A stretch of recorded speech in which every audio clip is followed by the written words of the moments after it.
एक बार फिर अड़चन हुई बजट पर डिस्कशन हुआ, तो क्या?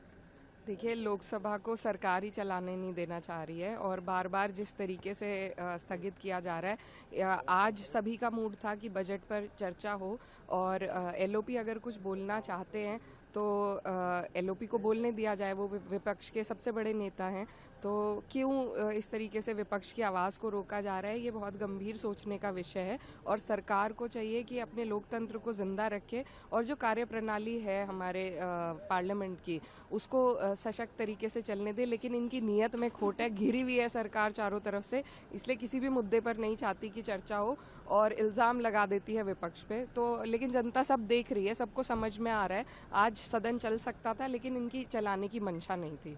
मैम, नो कॉन्फिडेंस मोशन जो है वो स्पीकर के खिलाफ लाया जा सकता है, जो अपोजिशन प्लानिंग कर रहा है, तो उस पर क्या कैसे होगा? अभी ऐसी कुछ हमारी जानकारी में नहीं है, लेकिन फिर भी हम ये कहना चाहते हैं कि जो स्पीकर हैं वो संरक्षक हैं सदन के, और ख़ास तौर पर उनका संरक्षण प्राप्त होता है विपक्ष को। तो मेरी उनसे बस यही गुजारिश है कि वो अपना संरक्षण दे और विपक्ष को अपनी बात रखने का मौका दे।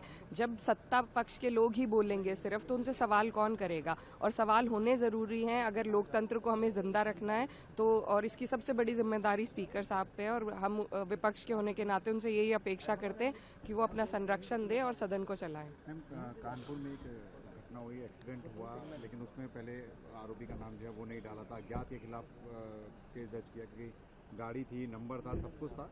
फिर उसके बाद मुझे इस पर्टिकुलर इंसिडेंट का नहीं पता है, लेकिन उत्तर प्रदेश में तो लगातार इसी तरीके से जो है लॉ एंड ऑर्डर वो चल रहा है कि जानकारी कुछ नहीं ली जाती है, लेकिन एक साथ सिर्फ परेशान करने के लिए बहुत बड़ी तादाद पे अज्ञात करके उन्हें आरोप में सम्मिलित कर लिया जाता है।